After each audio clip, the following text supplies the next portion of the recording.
Good evening, everyone. My name is John Frank. I'm the Vice President for EU Government Affairs at Microsoft, and it's my pleasure to welcome you to the Microsoft Center. We've had a series of book talks, but this is the first book by Microsoft. And so we're going to have Brad Smith, President of Microsoft, who wrote this book, Tools and Weapons, with his co-author, Carol Ann Brown, who's also here. We'll have that discussion and dialogue with the audience, and then it'll be moderated by Azeem Azhar, who's a distinguished journalist, entrepreneur, and thought leader. And so without further ado, let me bring you guys up and take it away. All right. Thanks, John.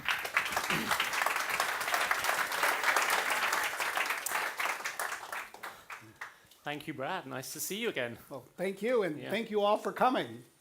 I know it's quite a crowd you've drawn today, which says something about the topic and the author and your co-author, Carol Ann. I really enjoyed the book. It is a book about technology and regulation and the role of government and that interface. You cover an awful lot of material. You talk about cybersecurity, you talk about China, democracy, moderating online content, and a whole host of other subjects. But why is the book so relevant now? What was the trigger that catalyzed you to sit down and write it? Well, I think we decided to write the book because we just see these technology issues not just reshaping the world around us, but we felt that they would benefit from being made more accessible to people. When you think about it, most people are not deep into technology. Or if they are, they may not be deep into public policy. But the truth is this intersection between technology and policy is impacting everybody. And to a real degree, we tried to write the book for people who were not necessarily the world's greatest experts in everything, but people who were being impacted and were curious about it. And so we use this approach of storytelling, both from the present, but also from history, to try to bring the issues to life.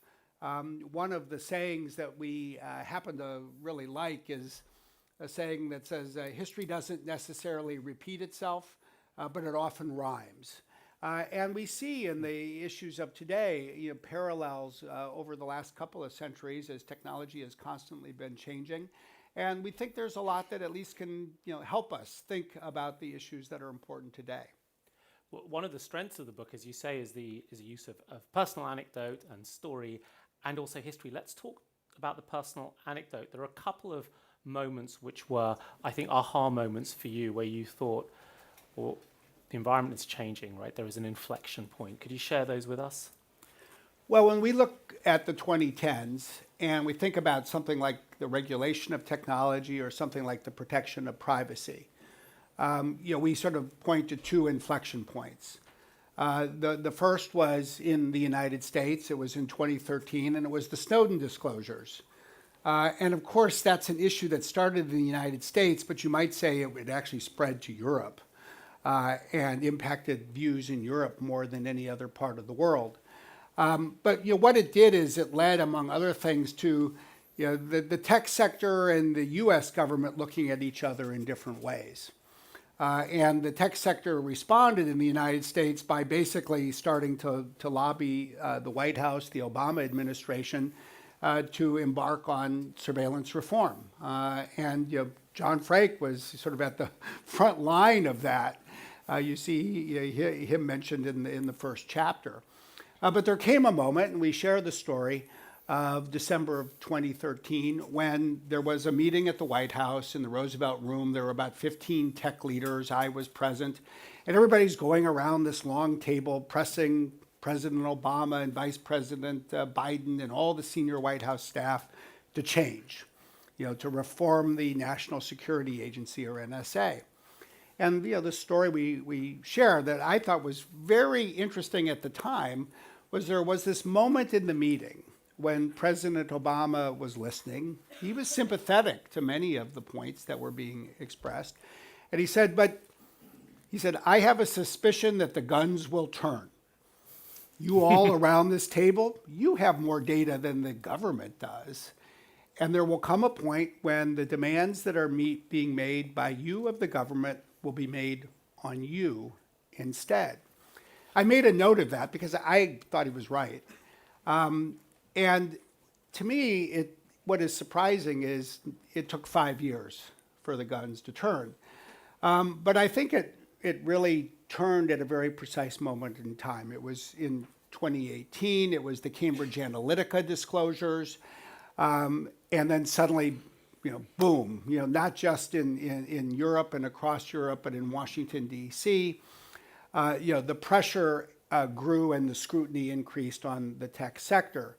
And if you just take those two moments in time, they were sort of watershed moments, and other things have followed from them.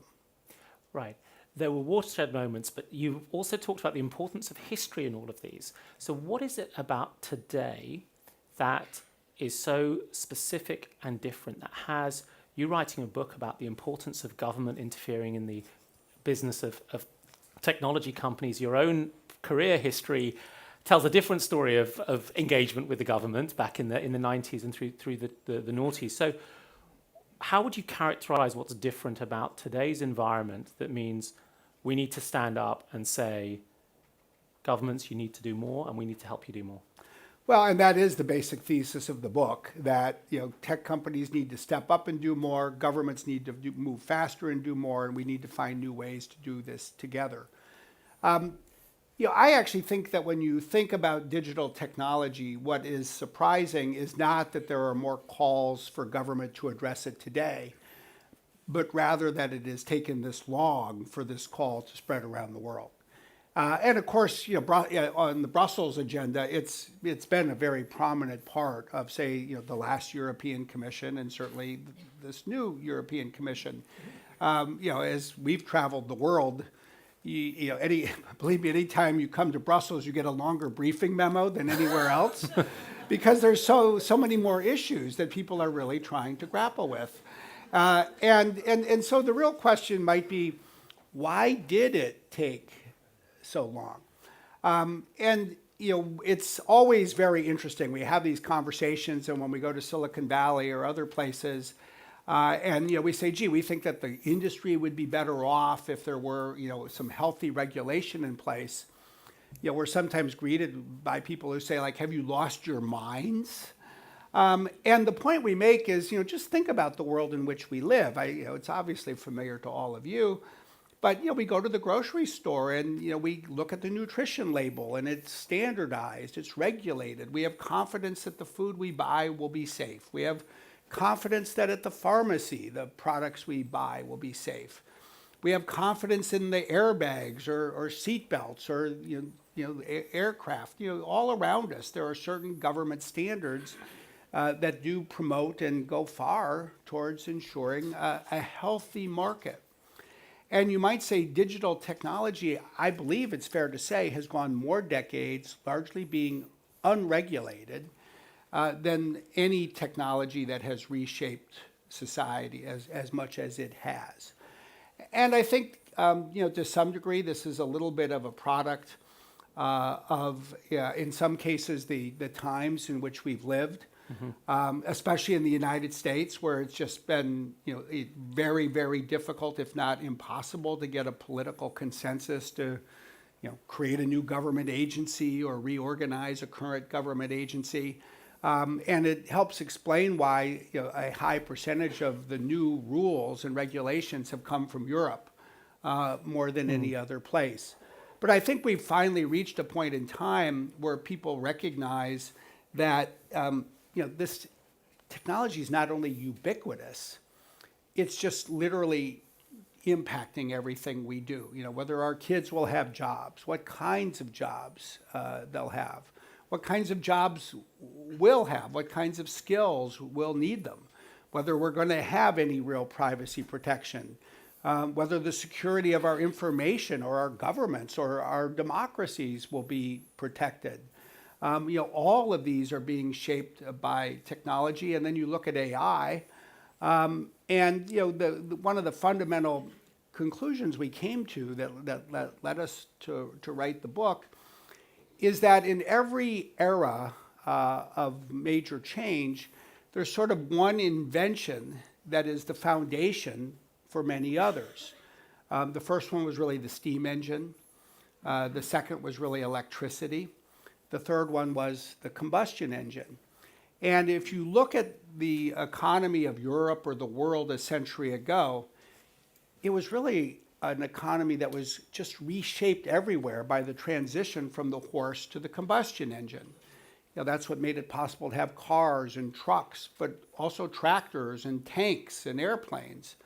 And if you look at where we are today, and you just think about the next 30 years, we feel that we've entered a real AI era, where artificial intelligence is going to be the foundational invention that then transforms everything else. And we're not obviously unique in concluding that, but it does make, I think, all of this more important, and it makes it a time when we need to broaden the public discussion.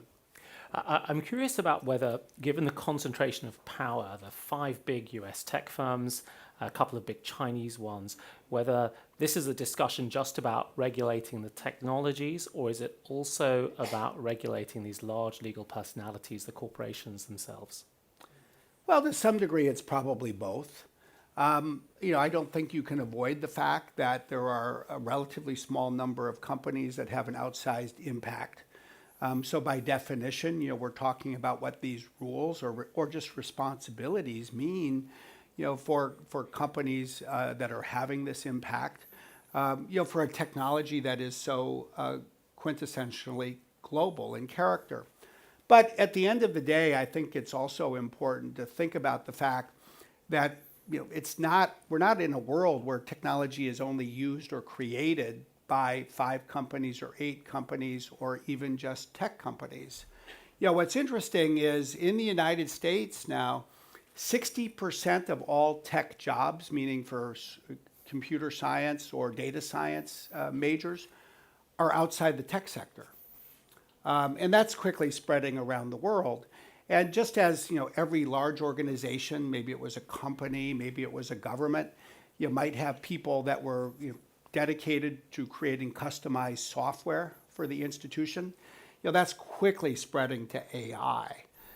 So the notion that the only people in the technology business are tech companies, is a misnomer. And so when we're talking about creating rules for technology, the truth is we're sort of creating rules for everybody, and I think that's a good thing for us to think about as we move forward. So let's get a little bit granular then. What would that regulation look like for AI? I mean, if an AI algorithm is dealing with human inference, so it's inferring behaviors about a person, and then we're going to make a decision about that, should that go through some kind of broad-based population testing, the way we might test a pharmaceutical drug? What should the actual mechanic for this regulation be? Well, the first thing I would say is we're at an early stage, and we did not write this book because we had an answer to every question under the sun. We wrote the book in many ways to identify the technology, how it's being created, how it's being used, and the kinds of issues we're all going to need to reason through together. Now, then to answer your question, I would say 2 things. One is, you can think about something like this horizontally. What are the issues that apply to all aspects of artificial intelligence? And there are certain principles that we've worked at Microsoft, others here, including in Brussels, have worked to develop. I think a very good one is this sense of accountability. I think we should all want to live in a world where machines are accountable to people.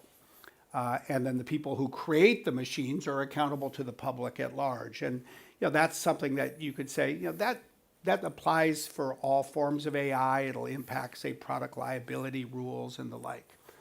But there's another aspect of this. One of the interesting attributes of artificial intelligence is it's almost something that works, in particular what technologists like to call scenarios. You create it to be used in a particular scenario, and then it is used in particular ways. So a good example is facial recognition. So then you start to now get into a very discrete area of artificial intelligence. It's obviously the ability of AI system to recognize people's faces, maybe in real time. And now you start to have a very concrete set of issues. And once you get to questions that are that concrete, it's much easier to say, well, gee, let's now define the problems we want to solve.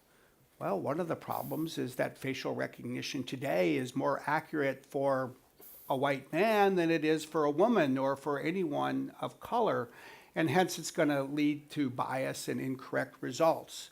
What kind of regulation will help protect people from being discriminated against? Or in another area, one of the issues that we just tend to think is of fundamental importance, what does it mean for the future of democracy if a government can instantly recognize everyone who has gone to the city square, who is standing up peacefully to protest?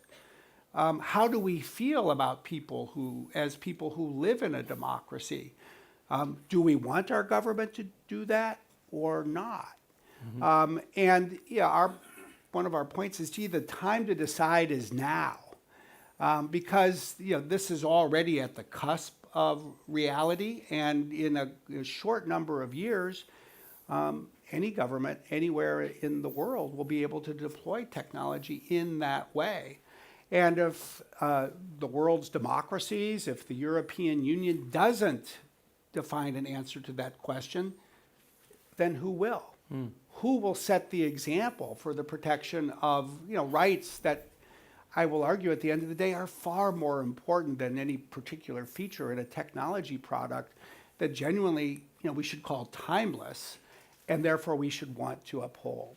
But what would you say to the rights organizations and the AI researchers like AI Now or the Ada Lovelace Institute who say, in the case of facial recognition, it's too risky, their benefits aren't strong enough, it's not material to you financially, until we figured out what those rights are, until we figured out ways of introducing a due process and the correct protections, you shouldn't sell them and you shouldn't overly develop those technologies? Well, I think it's an interesting argument, and it's well worth engaging in real discussion about it. I myself and we in the book, don't take that as our point of view, for a couple of reasons. One is we believe that facial recognition can do a lot of good for the world. It can enhance consumer convenience. It can help solve real world problems.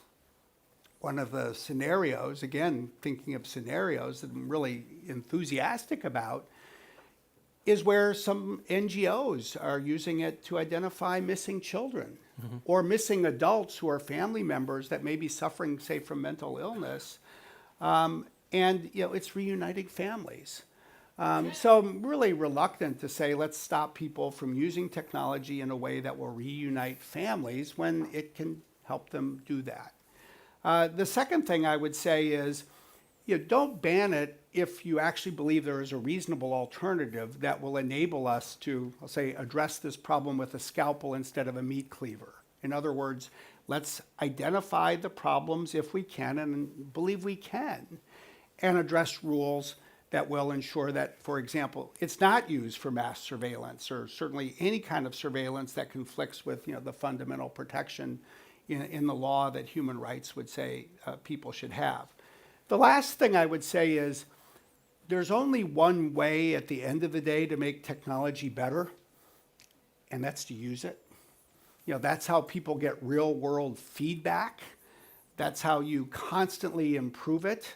I think that there's a lot of merit to having a broad discussion, but at the end of the day, we would be advocates for a path that enables the technology to be used in scenarios that are socially beneficial.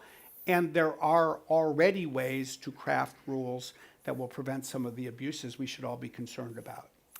Thank you. Let's turn to another dimension in the book, which is the international geopolitical dimension. It's mostly framed, a lot of your examples are European examples, but it's mostly framed around China.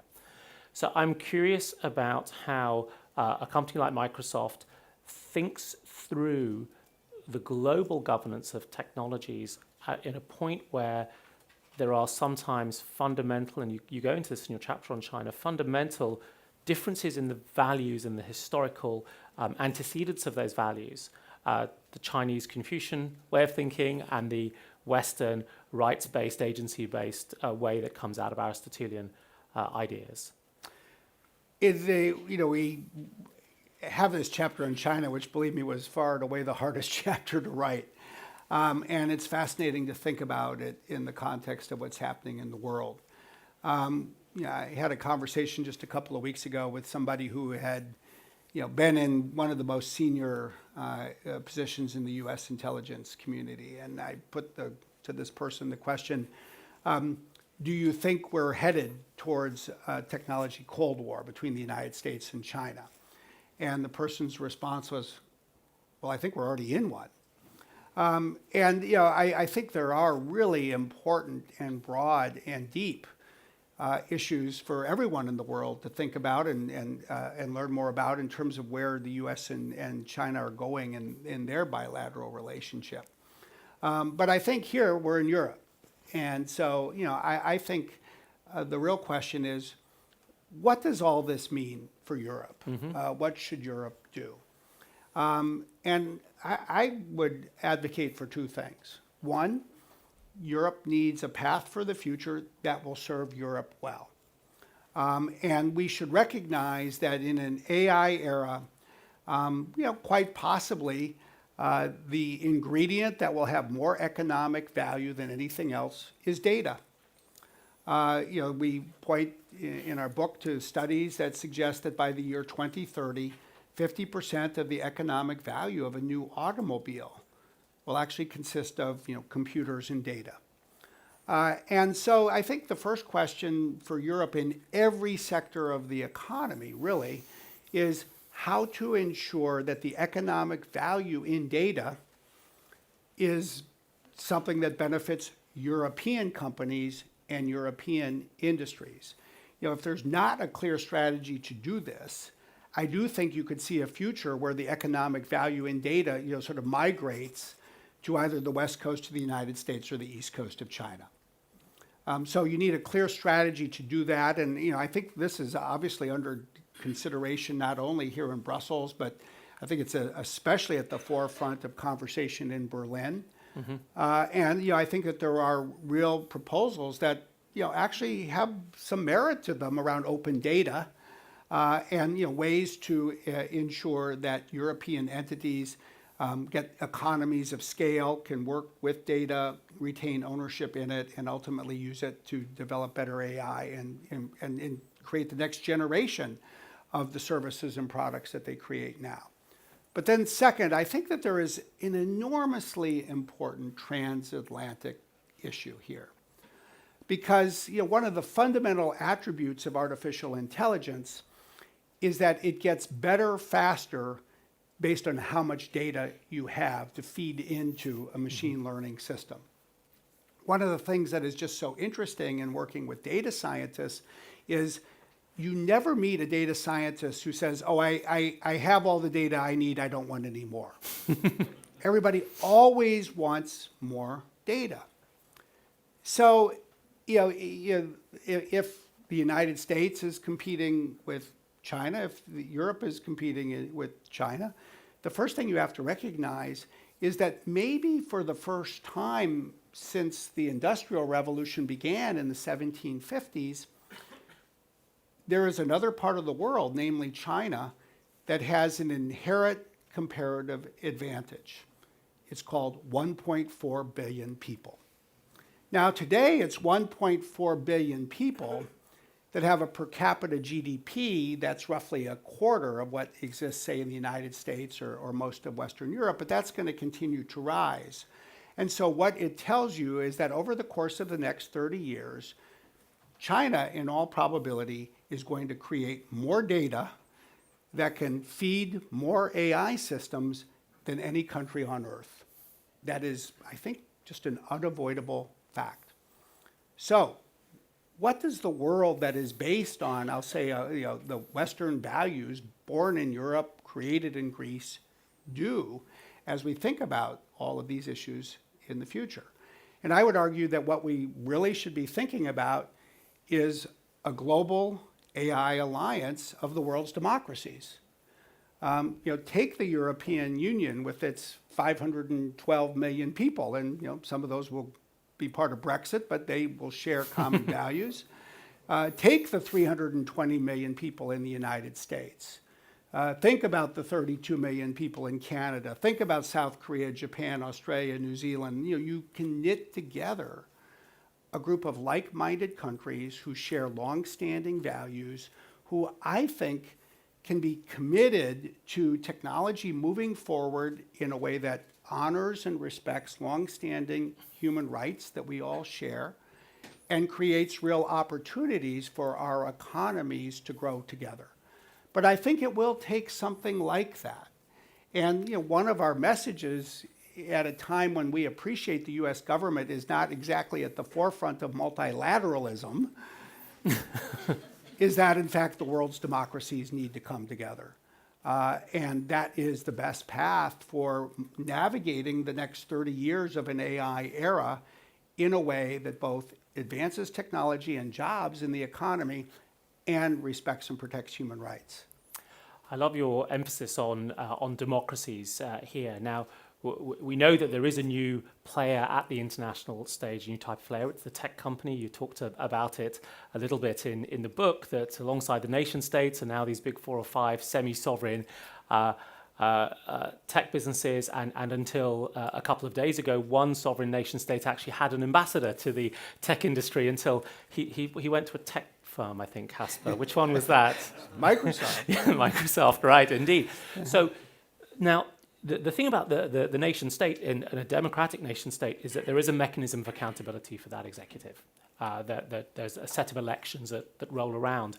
I don't yet have to call you Mr. President for all the power that Microsoft holds in the world, but what is the mechanism that should exist for the democratic accountability and the citizen accountability of technology companies that are powerful as yours and your 4 peers?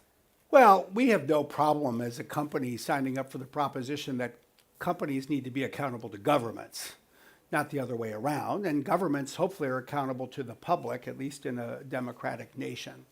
And to the extent that we have companies that are bigger than governments, we would say, well, that's a problem.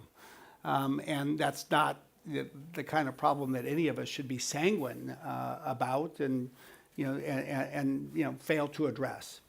I think that the interesting challenge comes when you have technology that spreads across borders and then arguably becomes more difficult for governments to address. One of the interesting lessons, the historical lesson that we draw upon, is that in the United States, the modern federal government, meaning a government that regulates the economy, was really born in 1886. Why 1886?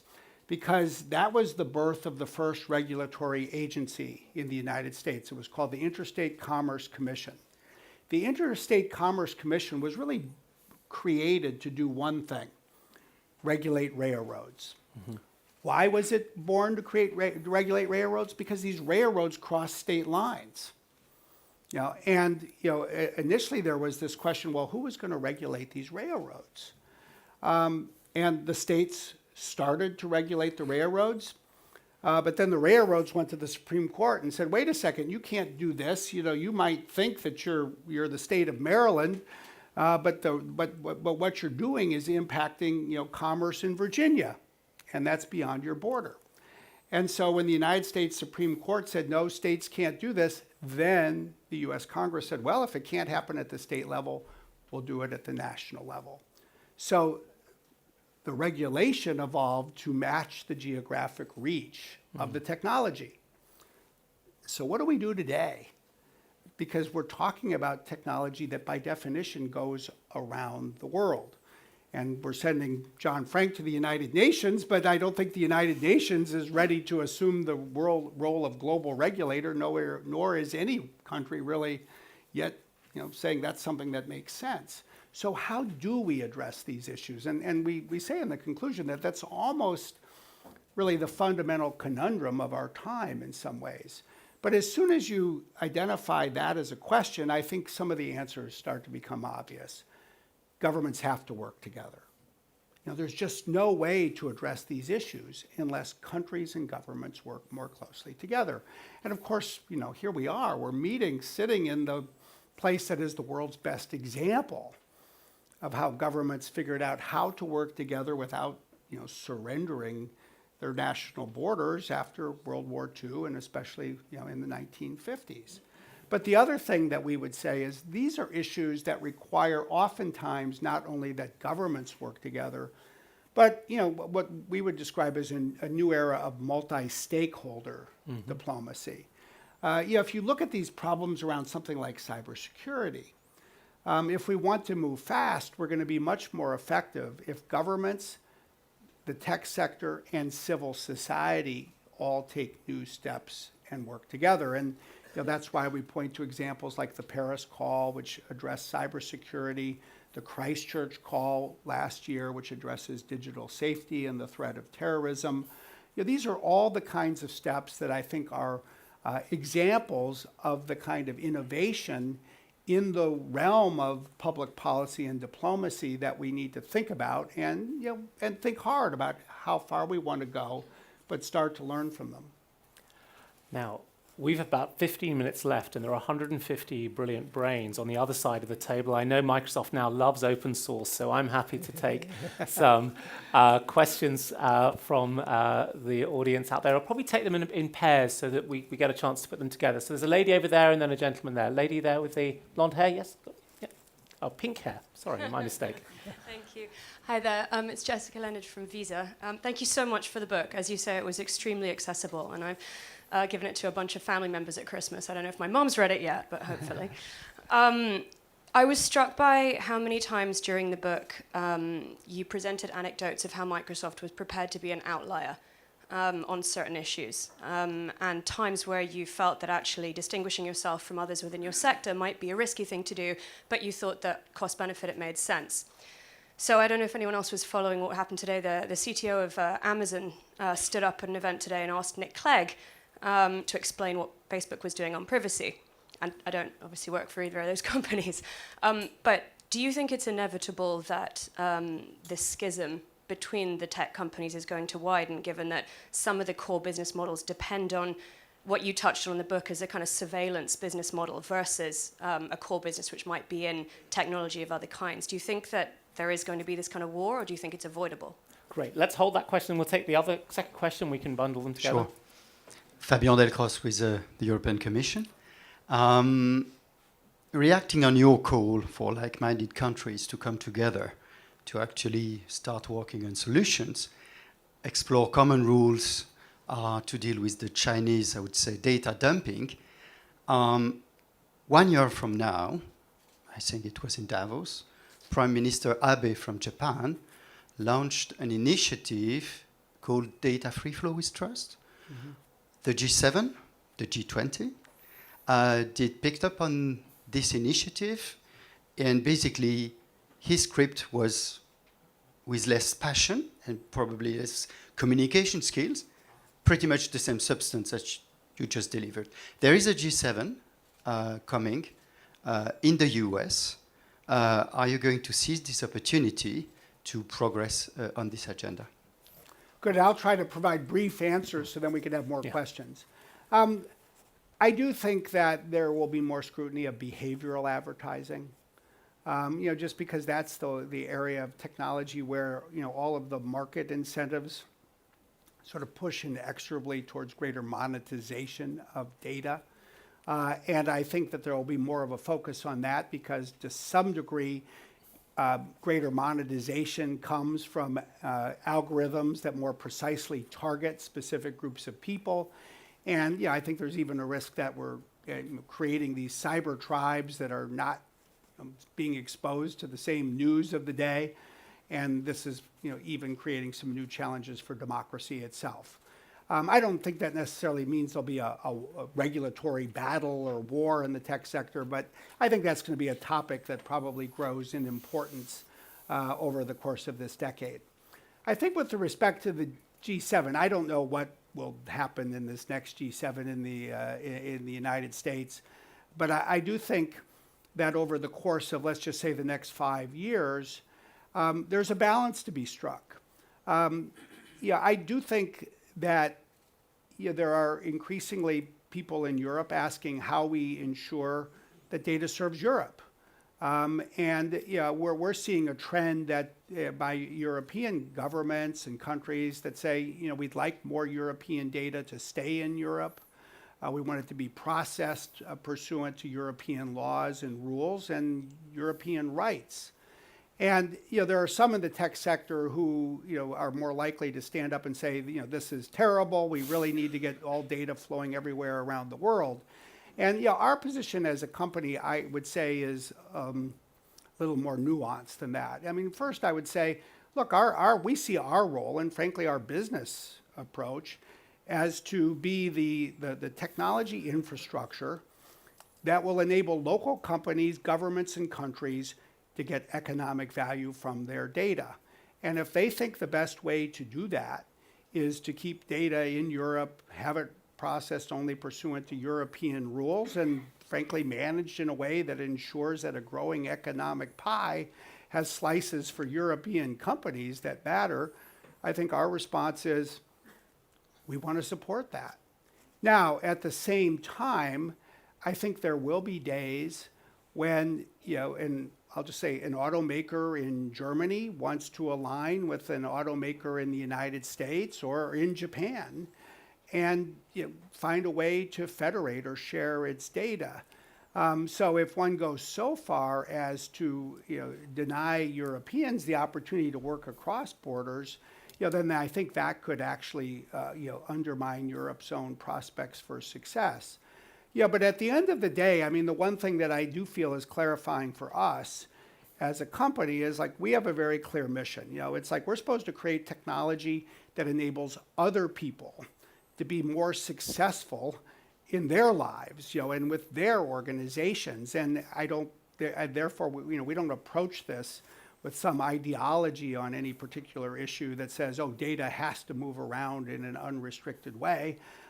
We do believe in, as I've mentioned, this notion of countries working together and promoting a global AI alliance, but there's plenty of room within that framework for countries to figure out the best way to ensure that this data serves their own economic needs.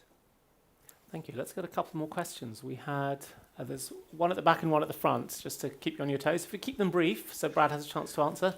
Thank you. My name is Paul Adamson. Hi, Brad. Hi. I don't want to oversimplify a very sophisticated argumentation in your book, but the old narrative, as you know better than anybody else in this room, is that there's too much regulation as far as industry is concerned, especially in the tech sector, and it's a bad thing because A, regulation is always too slow in terms of the speed of technological innovation, and secondly, even if it was speedier regulation, it would kind of stifle innovation anyway. So when you're in broad terms, when you talk about, for the whole tech sector in particular, the need, the pressing need for more regulation, I presume you're not talking about a return to status quo ante. You're talking about maybe a new kind of, a different way of doing not just regulation, but policy making. Can you give us some ideas about what you have in mind in that, where the two sides, maybe private and public sectors, are more collaborative? Is that what you're hinting at? Yep. Okay, we'll take this other question. Thanks. My name is Timo Koster. I'm not the tech ambassador, but the cyber ambassador for the Netherlands. I have not read your book yet because I'm Dutch. I was waiting for a free copy. But I'll read it soon. I wanted to build on the point that Azeem made about accountability and several questions about data. I totally take your point that governments need to act if they want to be ready to incorporate new technologies and make sure that their societies react rightly to it, and the tech companies can help them to accelerate those decisions. But my assessment is that the trust between governments and the tech community is not yet where it should be. I don't know how you assess this, but you haven't talked about trust. Do you feel that there's some work to do? You have only briefly talked about civil society. I think that's an important arena where we have to play as well. You've just supported the start of the Cyber Peace Institute. Could you talk a little bit about that and what the role of that could be in this joint effort? Sure. Let me see if I can bring these two questions together and hit a few points. First, I would say, look, by and large, digital technology is mostly unregulated. I mean, we may have privacy rules in a place like Europe, but compared to a lot of products on the market, I at least would argue that digital technology is much less regulated than most. Now, that doesn't mean that we should go advocate for heavy-handed regulation.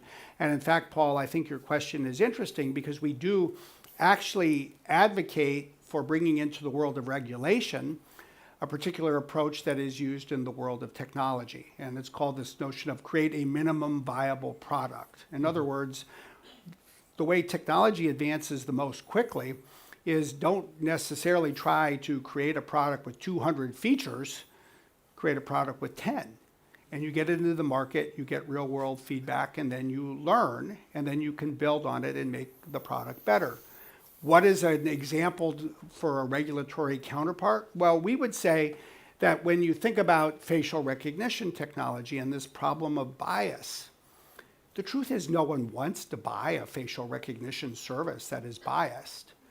But the market cannot really work effectively today, in our view, because no jurisdiction has yet passed a statute that basically would say, if you want to sell facial recognition technology, make sure that your product is available for testing so that academics and consumer groups can go test it and they can do product comparisons. So, believe me, I've taken this message to like 12 countries now, and I've said, well, somebody just pass a law. It doesn't have to answer every question. Just say this. And if the country or even a state in the US has a market that matters, you could probably just pass it in one place and everybody's going to recognize, to participate in this market, we have to make this available for testing. And then a year or two later, you would know, is the bias problem largely corrected or is more regulation needed? So, I think a world where people can get more comfortable with smaller measures that you can build upon as distinct from big measures that answer every potential question would actually serve technology well. Now, I also agree that trust is at one level fundamental to technology use. I mean, one of the reasons that we as a company have long been supportive of stronger privacy regulation than most of the companies in our industry is because we've long felt that people are not going to trust privacy protection just because a bunch of companies tell them they should. Why do you trust the pharmaceutical products that you buy? It's because you know that it is an overlay of both companies that you hope are doing the right thing and regulators that are insisting that those companies do so, even if they're not as well motivated or as well organized as they should be. So I would say trust is critical. Trust for consumers will only come when we have the right combination of self-regulation or responsibility and government regulation. And there is not, I think you're right to say, as much trust between, say, the industry and government as you might hope. Now, on the other hand, I would say that I just think that there are certain laws of human nature. One of the laws of human nature is people who are regulated like to complain about being regulated. That's okay. I mean, I don't know how it was for you all when you went to a university in Europe. When I went to a university in the United States, part of being a student is you complained about the food every day. It didn't even matter whether the food was good or bad, you just complained about it. There's always going to be a tension, and it's even a healthy tension. Maybe the only thing worse than regulators and regulated that are complaining about each other is that regulators and regulated that are so closely bonded together that they're not catching each other's failings. So mostly I would say we should get on with it and start to pursue some practical progress. That's what we're trying to do with the Cyber Peace Institute. It brings together people from industry, people from academia, people from NGOs, to at least do some more work to share information about cybersecurity attacks and cybersecurity best practices. And mostly I'll say the more we can actually do some concrete things, the more we'll have to build on. And I think that's the common theme in basically the two questions that the two of you just posed. Thank you, Brad. We have time for one brief question and a brief answer. So there's a gentleman up here at the front, if you could give him the mic. Hi, my name is Bruno Libabert from CER, the Center on Regulation in Europe. One of the features of the digital economy is the speed of change of technology, speed of change of business models. Now, vis-à-vis that, regulators are more and more led to think that they should experiment. They should learn, like all of us do, and that leads to the concept of sandbox regulation. Now, this is very nice, and I think it has a lot of appeal to a number of people.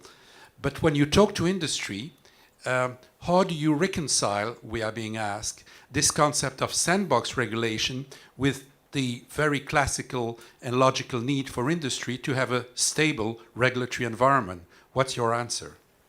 Well, I guess I would say two things. I mean, one is more specific, which is, I think the world is too diverse to say that everything should be done only one way or the other way.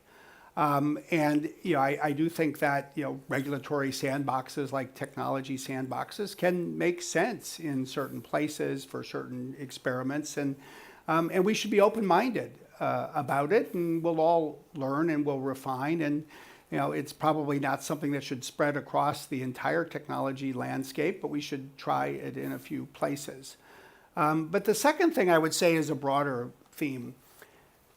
For the 26 years that I've worked at Microsoft, and I look at somebody like Bernard Verne, who was the president of Microsoft Europe when I was in year one at Microsoft working with him, for him in Paris. Every one of those 26 years, I think you could have gone to many places in the world and said, you know what? Things have never been moving faster in the world than they are right now. And everybody would have gone, yeah, that's true. Yeah, it's never been changing as fast as it is right now. And, in some ways it's true. But if you really want to think back to a time when technology was reshaping society faster, perhaps, than at least in Western Europe and the United States than any other time, the 1870s. Oh my gosh, there's electricity going to these buildings, and we never had electricity before. Oh, and my gosh, there's this thing called the phonogram, and we can hear, something that was recorded. And oh my gosh, there's a telephone, and we can talk to somebody who, is down the street or in another city or another country. And I could just go on and on. And I just think there are times when we need to remind ourselves that, we in some ways are living in a unique time, but in other ways, history really does rhyme. And I think we do ourselves a disservice if we think that everything we're dealing with is so new and so different that we're just ill-equipped to experiment or to deal with it in new ways. And I think as much as anything else, that's part of what motivated us to write the book. We talk about like the last run of a horse-drawn fire engine in the streets of New York in 1922, and how people felt their culture was changing, their jobs were disappearing, and in the long run, everything sort of works out okay because everybody adapts. The real question is how you manage the change along the way. And so, there's so much to learn from the technology that's new, but what we're fundamentally trying to bring to this is what I would call, sort of more traditional, timeless values and an appreciation, perhaps a little bit of inspiration that, we can do this because, as Europe, North America, the world, we've dealt with a lot of very similar challenges before. Brad, we are out of time, but thank you very much for sharing your wisdom, and thank you very much for the book. Thank you. Thank you.